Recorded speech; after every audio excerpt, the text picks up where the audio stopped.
من شرور أنفسنا وسيئات أعمالنا من يهده الله فلا مضل له ومن يضلل فلا هادي له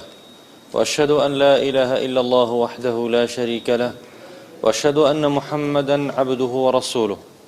أما بعد فإن أصدق الحديث كلام الله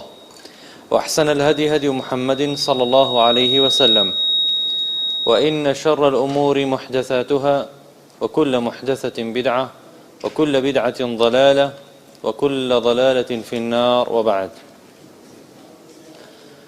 دیارە خوای گەورە میهرەبان کاتێ مرۆڤی دروست کردووە لەگەڵ جنۆکەیە بۆ مەبەستێکی زۆر گەورە دروستی کردووە کە ئەویش بریتیە لە پرستنی خوای گەورە میهرەبان بە تاک و تەنها و بە هیچ جۆرێک لە جۆرەکان شەریکی بۆ بڕیار نەدرێ وەکو خوای گەورە فەرمێ وما خلقت الجن والإنس إلا ليعبدون واتا من جنۆکۆ مرۆڤم دروست نەکردووە تەنها بۆ یەک مەبەست نەبێ کە ئەویش بریتیە لە پەرستنی خوای گەورە میهرەبان بە تاک و تەنها و بەبێ شەریک. هەڵبەتە خوای گەورە میهرەبان بۆ حکمەتێک کاتێ مرۆڤی دروست کردووە دژمنێکی سەرسەخت و گەورەشی بۆ داناوە کە ئەویش بریتیە لە ئیبلیس. ئەم ئیبلیسەش هەر لەو وەختێکەوە باوکی مرۆڤایەتی ئادەم دروست کرا و خوای گەورە میهرەبان فەرمانی پێکرد کە سوزدە بۆ ئادەم بەرێ سوزدەی نەبرد لەو کاتەوە بڕیاری دژمنایەتیدا لەگەڵ ئادەم و نەوەکانی ئادەم بۆی کە لە خشتەیان بەرێ و هەر ڕێگایەک کە چاک و باشە سەر لێ شێواویان بکە و لای ڕاست و چەپ و لە هەموو شوێنێکەوە داویان بۆ بنێتەوە تاوەکو لەو مەبەستەی کە خوای گەورە و میهرەبان ئادەم و نەوەکانی ئادەمی بۆ دروست کردووە وێڵ و گومڕایان کات. دیارە بەمەش گرەوی خۆی بردوێتەوە لەوەی کە تەماشای نەوەکانی ئادەم بکەین زۆربەی هەرە زۆریان شوێنی شەیتان کەوتون و عیبادەت بۆ خوای گەورە و میهرەبان ناکەن بە تاک و تەنها. لە بەرامبەر تەوحید و یەکتاپەرستیە شەیتان هەوڵ دەدا خەڵک بەرەو شەریک بۆ خوا بڕیاردان بەرێ و بۆ ئەوەی کەوە ئەم مەبەستەی بێتە دی چەندین ڕێگەی گردووەتە بەر. سەربازی هەیە لە نەوەکانی خۆی لە جنۆکەکان، سەربازی هەیە لە مرۆڤەکان لە نەوەکانی ئادەم خۆیان. يوحي بعضهم إلى بعض زخرف القول غرورا. جائتر نەوەکانی ئادەم و ئەوانەی کەوا سەر لێ شێواو بوون و لە ڕێگەی خوای گەورە لایاندا لە جیاتیەوەی کە خوای گەورە بە تاک و تەنها پەرستن شەریکیان بۆی بڕیاردە لەگەڵ نەوەکانی شەیتانە بوون بە دۆست و ڕەفیق و هاوڕێی یەکتر و سەرخەری یەکتر وەحی بۆ یەکترێ هێنن سەرخەر و ناسری یەکترن لەسەر ئەو گومڕایە و شەریک بۆ خوا بڕیاردانە. و زۆر جار شەیتان ناتوانێت ڕاستە و خۆ فێڵ لە ئینسانی باوەڕدار بکە لە نەوەکانی ئادەم بکە لەوەی کەوا ڕاستە و خۆ تووشی شەریک بۆ خوا بڕیاردانیان بکە بەڵکو سەرەتا شوبهە و گومانیان بۆ دروستەکە لەسەر تەوحید و یەکتاپەرستی یا شرک و شەریک بۆ خوا بڕیاردانیان بۆ دەڕازێنێتەوە بەرگێکی بەبەراکە بە شێوەیەک گومان لای خەڵک دروستەکە کە ئەمە یەکتاپەرستی و تەوحید و خواپەرستی بێ. هەڵبەتە ئەمە هەر لە کۆنەوە شەیتان ئەم هەوڵەی داوە و تا ئەمڕۆژ هەر بەردەوامە و تا قیامەتیش بەردەوامە بێ لەوەی کە شەیتان لێ ناگەڕێ نەوەکانی ئادەم خوای گەورە بە تاک و تەنها پەرستن بەڵکو هەوڵی شەو ڕۆژی لەسەر یەک ناوە تاوەکو تووشی شەریک بۆ خوا بڕیاردانیان بکات لە ڕێگەی شوبهە و گومانەکانەوە. کۆمەڵێک گومان و شوبهە دروستە کالای باوەڕداران تووشی شەریک بۆ خوا بڕیاردانیانەکە لەو مەبەستە سەرەکیەکەوە ئینسان بۆی دروست کراوە لایەن دەدا کە بریتیە لە تەوحید و یەکتاپەرستی. هەر بۆیە گەورەترین علم کە ئینسان بیزانێ ئەوەیە کە بتوانێ علمێکی پێبێ بەردەوام بێ لەسەر تەوحید و یەکتاپەرستی و دوور بێ لە شەریک بۆ خوا بڕیاردان و هەموو ئەو شوبهە و گومانانش کەوا شەیتان دروستی دەکا بۆ ڕازاندنەوەی و بە حەقکردنی شەریک بۆ خوا بڕیاردان هەمووی ڕەت بکاتەوە. ئەمە گەورەترین علمە و گەورەترین شتە کە ئینسان بیزانێ، ئینسان ئیماندار، چونکە مایەی گیرابوونی سەرجەم کردەوەکانی تۆ بەستراو بە تەوحید و یەکتاپەرستی. و هەر کاتێک ئەم یەکتاپەرستی و تەوحیدە لێڵ بوو خەلەلی تێکەوت، ئەگەر بە ئەندازەیەکی زۆر کەمی شەریک بۆ خوا بڕیاردانی تێکەڵ بێ، ئەوە سەرجەم کردەوە چاکەکانت پوچەڵە بێتەوە، هەر چیت کردووە لە عیبادەت. وەکو خوای گەورە فەرمێ وقدمنا إلى ما عملوا من عمل فجعلناه هباء منثورا. يا خوای گەورە فەرمێ لە ئاەتێکی ترە من كان يريد الحياة الدنيا وزينتها نوفي إليهم أعمالهم فيها وهم فيها لا يبخسون أولئك الذين ليس لهم في الآخرة إلا النار وحبط ما صنعوا فيها وباطل ما كانوا يعملون. هەر بۆ ئەو مەبەستە بە گرنگمان زانی کەوا سنەتی پێغەمبەران بەردەوام بێ لەوەی کە یەکتاپەرستی و تەوحیدی خوای گەورە و میهرەبان هەردەم گەشاوە بێ و لە لای دڵی خەڵک زیندوو بێ. وەکو چۆن پێغەمبەران ڕەدی شوبوهاتی مشریکینیان داوەتەوە، بە هەمان شێوە ئەوە هەر بەردەوام بێ. بە پێویستمان زانی دەرسێکی لەو جۆرەش لە خزمەتتان ئاباس بکەین و بەرچاو ڕۆشنی بدەینە موسڵمانان لەوەی کە بتوانین بە جوانترین شێوە ڕەدی هەر شوبهە و گومانێک بدەینەوە، ئەو شوبهە و گومانەی کە لەسەر تەوحید و یەکتاپەرستی دروست دەکرێ و ئەو شوبهە و گومانەی کەوا شرک و شەریک بۆ خوا بڕیاردانی پێدەڕازێنرێتەوە. کتێبێک لەبەردەستمانە ئینشاءڵڵا کە بریتیە لە کەشف الشوبهات، هی پێشەوە مجددی قەڕنی خۆی محەممەدی کوڕی عەبدولوەهاب ڕەحمەتی خوای لێ بێت. ئەم پیاوە وەکو ئێستا شتێک لە ژیاننامەی باسەکەین لە سەردەمێکا ژیاوە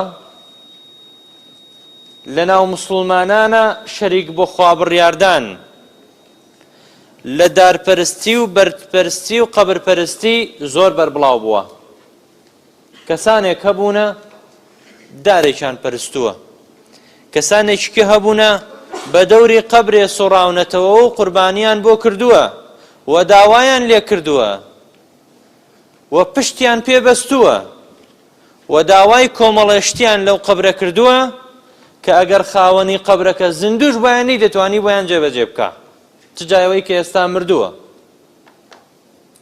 و داوای کۆمەڵێشتیان کردووە لێی کە خوای گەورە و میهرەبان نەبێ کەس ناتوانێت ئەو شتانە جێبەجێ بکە. ئەم پیاوەش بە ئەرکی سەرشانی خۆی زانیوە کەوا موسڵمانان ئاگادار بکاتەوە لەو تاوانە گەورەی دەستیان داوەتێ و لە هەموو ئەو شوبهە و گومانانەی لایەن دروست بووە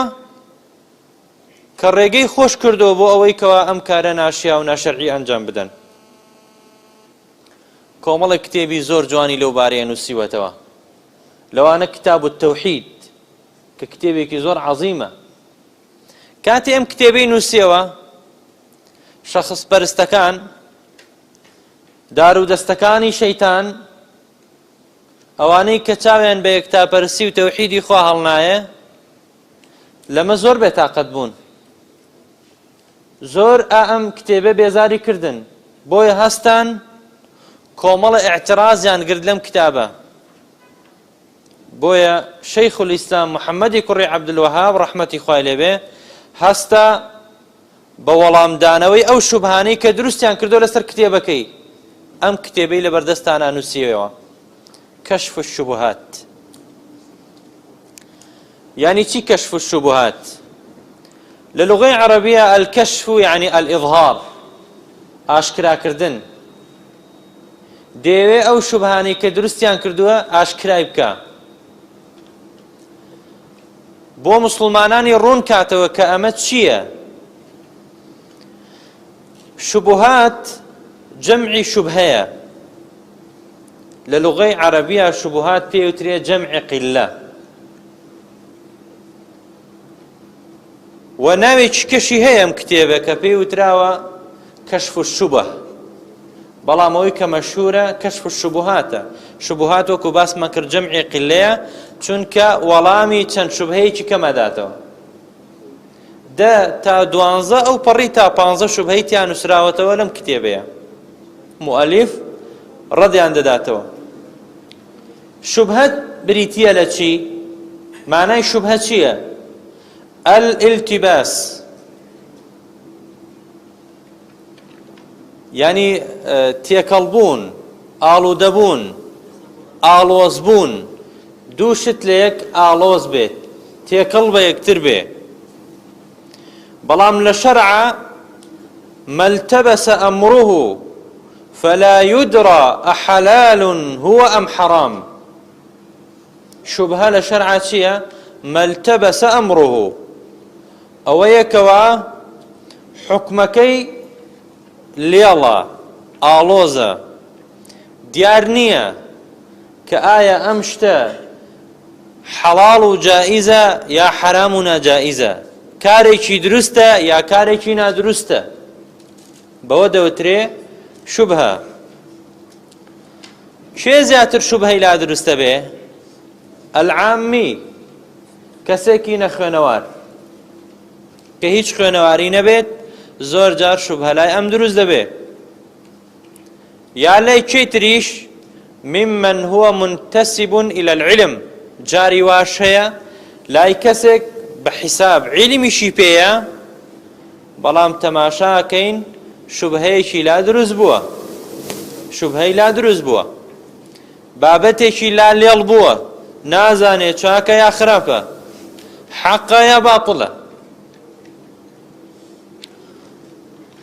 هو كاركي چيا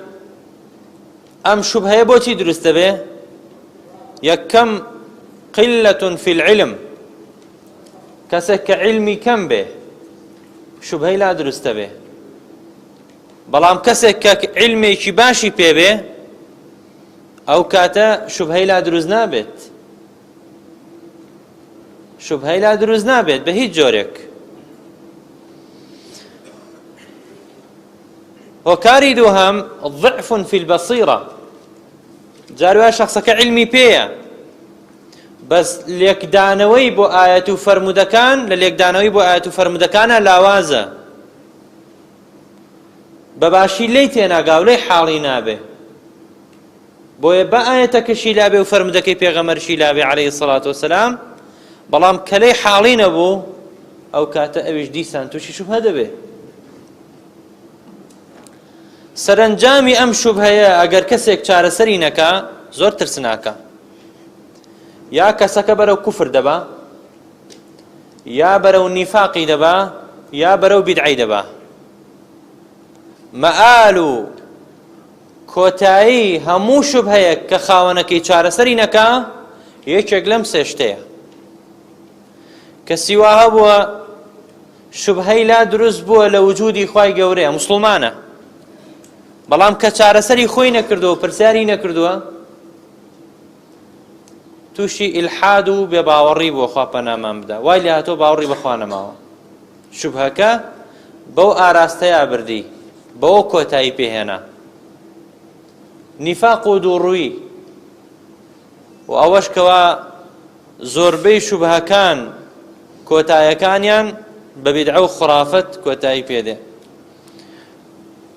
واتە زۆربەی ئەوانەی کەوا تووشی بیدعە هاتوون هۆکارەکەی چییە؟ شوبهەیە.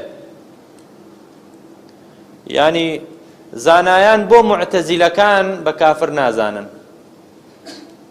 خۆ ئەوان باوەڕیان بە سیفاتی خوا نییە. هەندێک لە جەهمیەکان، لە مرجئەکان، لە قەدەریەکان، بگرە لە خەواریجیش بۆ زانایان تەکفیریان ناکەن. خۆ کۆمەڵێک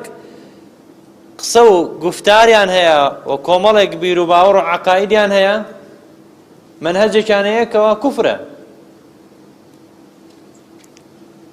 یعنی کابرای معتەزیلی بڵێ قورئان مەخلووقە، ئەوە کوفرە. ئەی بۆ پێیان کافر ناکرێ؟ کافر ناکرێن پێی چونکە شوبهەیان هەیە. سەرنجامی گومانیە کە وای لێ کردووەکەوە ئەم بڕیارە بدە. پێویستە ئینسانی ئیماندار خۆی لە شوبهە بپارێزێت. واجبە حەذەر بکەی لە شوبهە. ئەوە نەبێت سینگی خۆتی بۆ بکەیتەوە بڵێ بابێ گوێ بۆ هەموو کەسێ بگری، مۆبایلەکە و پڕ بێ لە شوبهەی مبتەدیع و مولحیدەکان. ئەوە طەریقە و مەنهەجی ئەهلی سوننە نییە. ئەسڵ وایە کە تۆ دەبێ خۆت لە شوبهە بپارێزی، بەڵام دەبێ خۆشت مسەلح کەیت. تۆیەک کە دەعوە دەکەیت دەزانی شوبهەیەک بەربڵاوە لە ناو خەڵکیە، دەبێ خۆت شارەزاکەی بزانی وەڵامی ئەو شوبهەیە چییە، چۆن وەڵامی بدەیتەوە. خوای گەورە مێرەبانە فەرمێ وقد نزل عليكم في الكتاب أن إذا سمعتم آيات الله يكفر بها ويستهزأ بها فلا تقعدوا معهم.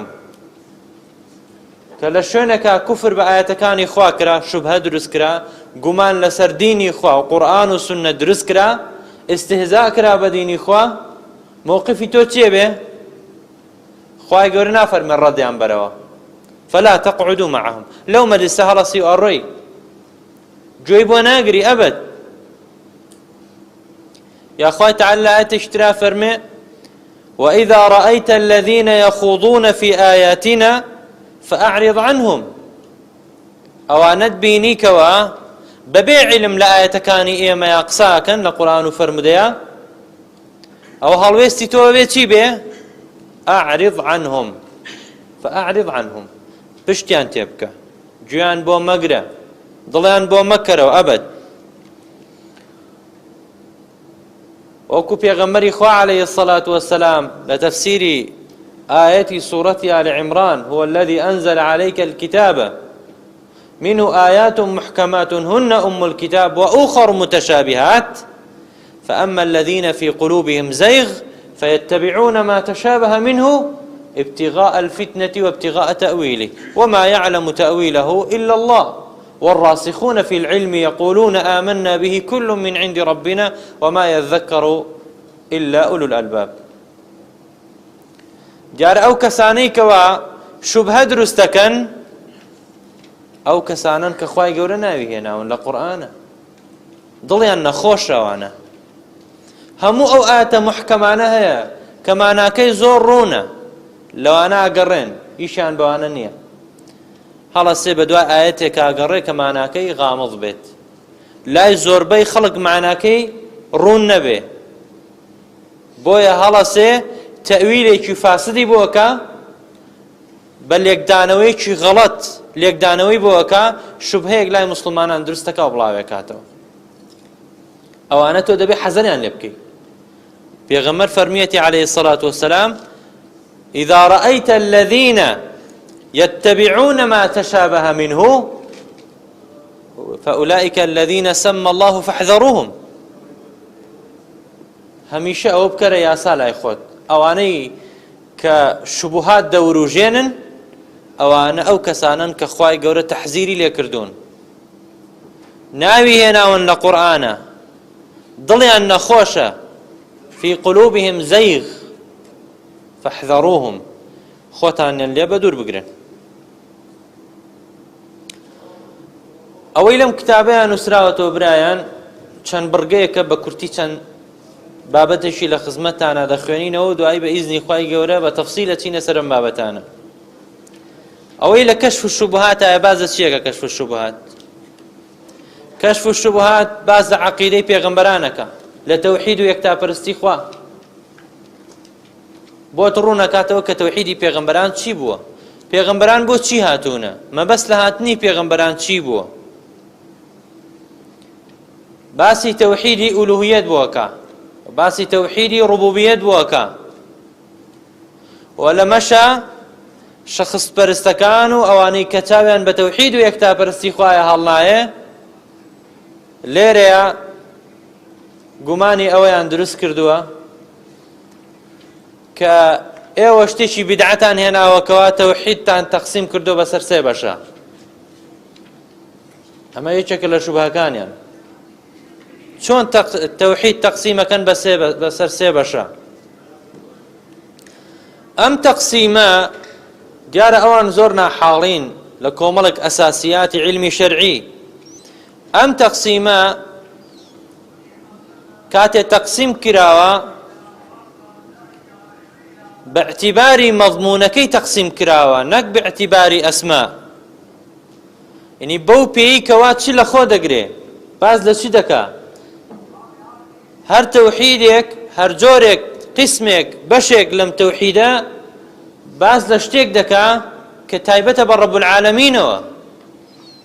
ئەوە نەبێ بەڵێ سێ جۆر تەوحیدی باز کردو باسی سێ خوای کردبێ. وەکو ئەو جاهیلە نەفەمە شەخص پەرستانە دەڵێن ئێ وەکو نەسرانیەکان تەثلیثتان کردووە. کاکە ئەوان باسی سێ ناویان کردووە، باسی ڕوح القودسیان کردووە، باسی مەریەمیان کردووە، باسی عیسایان کردووە. ئەمن لە سێ تەوحیدەکە باسی چی یەکەم؟ لە هەر چێکیانە باسی ڕەب العالەمینەکەم، بەڵام لە هەر شێکیانەوە متعلقە بە شتێکەوە، بە بابەتێکەوە کە هەمووشی دەلیلی قورئان حەدیثی لەسەرە، وەکو باسی دەکەین. ئەم تەوحیدە تەقسیمێکی ئیستقرائیە، یعنی لە نەتیجەی ئیستقراء و تەتەبوع شەیخ الئیسلام محەممەدی کوڕی عەبدولوەهاب نووسیوێت، و پێش ئەویش شەیخ الئیسلام ابن تەیمیە ئیشارەتی پێکردووە، باسی کردووە. یعنی مشتێکی بدعی نییە، بەڵکو لە پێش هەموو ئەوان ابن عباس ئیشارەتی پێکردووە لە تەفسیرەکانیان، قەداتە، مجاهید، ئەمان ئیشارەتیان پێکردووە، باسییان کردووە. ابن کەثیر لە تەفسیرەکەی هێناوێتی، عەبدوڕەحمانی کوڕی زەیدی کوڕی ئەسلەم کە یەکێکە لە ئەئیمەی تابعین ئەم باسی کردووە. لە پێش ابن تەیمیە و محەممەدی کوڕی عەبدولوەهاب ابن مەندە لە قەڕنی چوارەمی هیجریە ئیشارەتی پێکردووە. ابن بەطە لە ئیبانەیە کە لە ساڵی 393 هیجریە وەفاتی خۆمانەش وەهابی نەبوونە،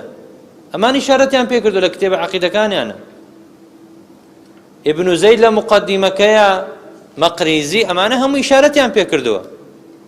بۆیە کە کاتێ ئەم شوبهەیە دروست دەکەن ئەمە وەهابیەکان ئەمەیان داناوە کاکە هەموو ئەو زانایانە باسییان لەمە کردووە، خۆ هەموو ئەوانە وەهابی نەبوونە. و بۆ ئەوەی کەوا زیاتر بەرچاوڕۆشن بی، ئەو کتێبەی زانای پایەبەرز عەبدوڕەزاق البەدر کتێبێکی نووسیوە بە ناونیشانی القول السديد في الرد على من أنكر تقسيم التوحيد. بجوانی کتێبێکی نووسیوەتەوە، مختصەرشی کردووە خۆی، بیخوێنەوە، زۆر مفیدە. ئەوەی کە لەم کتابەیە بە هەمان شێوە برایان باسە عەقیدەی موشریکان دەکا. ئایا موشریکان کاتێ پێغەمبەر عەلەیهی سەڵات وەسەلام کە بەشەر هات لەگەڵیان ئایا چ بیر و باوەڕێکیان هەبوو لە بەرامبەر خوای گەورەیە؟ هەر باوەڕیان بە وجودی خوا نەبووە؟ یا باوەڕیان وا بووە کەوا خالقێک هەیە، مدەبیری ئەرز و ئاسمان هەیە؟ عەقیدەیان چی بووە؟ و هەر لەم کتێبەیە ئینشاءڵڵا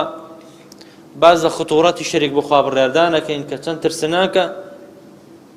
و هەر لەم کتێبەیە باز لەوە دەکەین کە پێویست و واجبە ئینسانی ئیماندار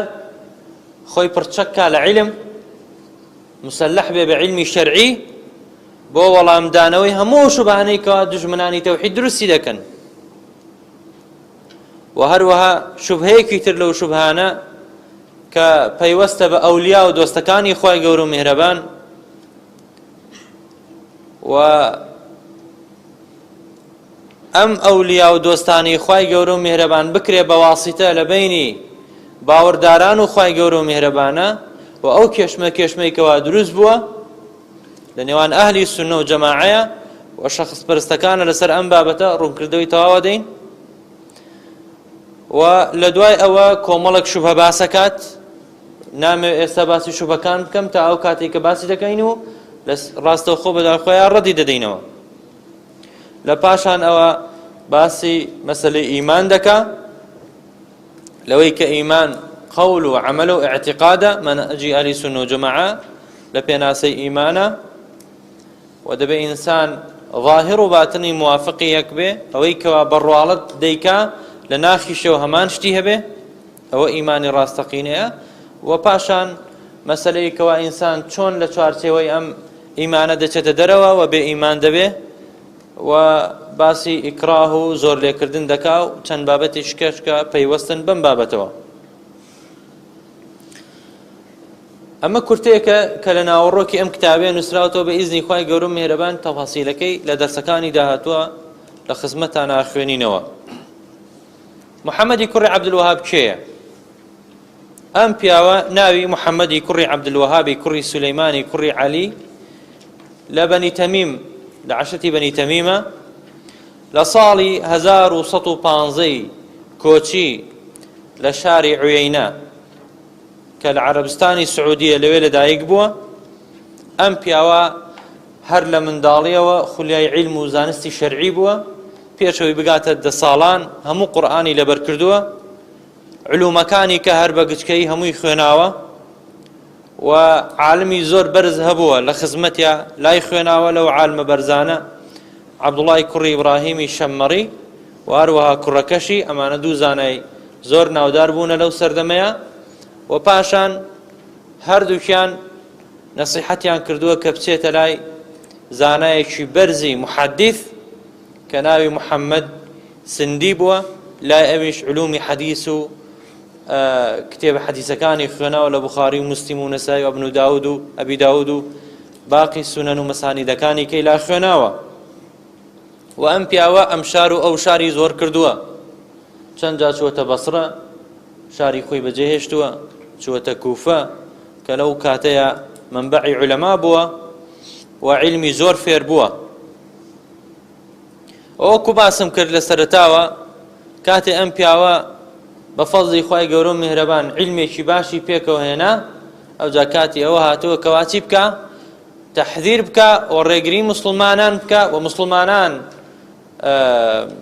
بێدار بکاتەوە لەو تاوانە ترسناکەی دەستیان داوەتێ لە قەبرپەرستی و دار و بەردپەرستی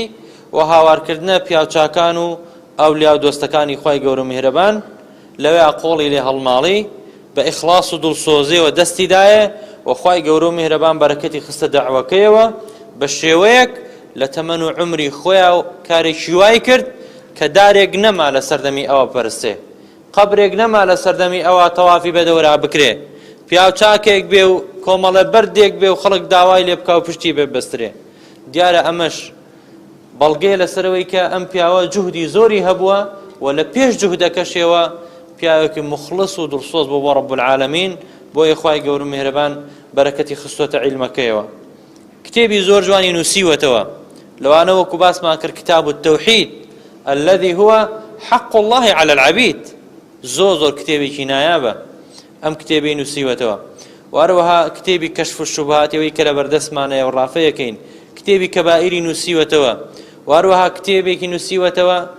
اختصاری زاد المعاد ابن قەیمی کردووە مختصر زاد المعاد کە لە سیرەت و ژیاننامەی پێغەمبەری خوای عەلەیهی السەڵات وەسەلام کەمەش ڕەدێکە بۆ ئەوانەی کە ئەڵێن ئەم پیاوە ڕقی لە پێغەمبەری خوا بوو عەلەیهی السەڵات وەسەلام کاتێ ئەم پیاوە ڕێگری لەوە دەکا کە خەڵک لە پێغەمبەر بپاڕێنەوە خۆیان سانم لەسەر گۆڕ و قەبرەکەیە لە دار و بەردی قەبری پێغەمبەر بەرنەوە عەلەیهی السەڵات وەسەلام بیکەن بە مفەڕق کاتێک کە ئەمانەی ئەنجام داوە و تێتی داوای لێ مەکەن لێی مەپاڕێنەوە خەڵک تویانە وەڵامە دوژمنی پێغەمبەری خوا عەلەیهی السەڵات وەسەلام ئەوەڵێ کاکە شوێنی پێغەمبەری خوا بکەون عەلەیهی السەڵات وەسەلام ئەو پێغەمبەرێکە شوێنی دەبێت شوێنی بکەویت نابێ سەر پێچی بکەی خۆمە خوایەک نییە پەرسرێوەکو خوا داوای لێ بکرێ و لێی پاڕێیتەوە کاتێ مەیوتیان ئەمە دوژمنی پێغەمبەری خوای عەلەیهی سەلام و ڕقی لێیەتی بۆیە کتێبی مختصر زاد المعادی کردووە اختصاری زاد المعادی کردووە کە لە ژیاننامە و سیرەتی پێغەمبەری خوای عەلەیهی سەڵات وەسەلام بەڵێ برایان دیارە ئەم پیاوە لە دوای تەمەنێکی زۆر لە تێکۆشان و هەوڵدان بۆ بەرپاکردن و جێگیرکردنی یەکتاپەرستی و تەوحیدی ڕەب العالەمین کە ئەمە ئەسڵ و ئەساسی دینی سەرجەم پێغەمبەران بووە و دەبێ ئەسڵ و ئەساسی سەرجەم ئیماندارانیش بێت تا ڕۆژی قیامەت لە دوای هەوڵێکی زۆر ئیتر کاتیەوەی هاتکەوە دنیا بەجێبێڵێ لە ساڵی 1206 هیجریە وەفاتی کرد ڕەحمەتی خوای گەورەی لەسەر بێ لە تەمەنێکا کە پڕە لە عیلم 91 ساڵ لە تێکۆشان لە بڵاوکردنەوەی تەوحید و یەکتاپەرستی لە گەڕانەوەی خەڵک بۆ یەکتاپەرستی لە هەڵوەشانەوەی شوبهەی قوبووری و شەخصپەرستەکان و داروپەرپەرستەکان لە دوای 91 ساڵ کاتی ئەوەی هاتکەوە ئیتر دنیا بەجێ بێڵێ و چۆ بەر لیقای ڕەب العالەمین خوای گەورە و میهرەبان لێی خۆش بێ و عەفوی بکە و خوای گەورە و میهرەبان هەموو ئەم چاکانە بکاتە تای تەرازوویەوە و بیکاتە میزانی حەسەناتێەوە تا ڕۆژی قیامەت ئەلێرە ئینشاءڵڵا دەوەستین لە دەرسی داهاتۆ بە ئیزنی خوای گەورە ئەچینە سەر ئەسڵی کتابەکە کە موئەلیف کتاب دەستی پێ دەکا لە دەرسی داهاتۆ دوای ئەم دەرسە ئینشاءڵڵا ڕافەی چەند شوبهەیەک دەکەین کە مامۆستا دکتۆر عەبدوڵەتیف وەڵامی داوەتەوە لە کتێبی خواپەرستی نەک شەخصپەرستی ئینشاءڵڵا یەک دوو شوبهەیەک لە خزمەتتانە خوێنینەوە وەڵامی دەدەینەوە وصلى الله وسلم وبارك على محمد وعلى آله وصحبه أجمعين وجزاكم الله خيرا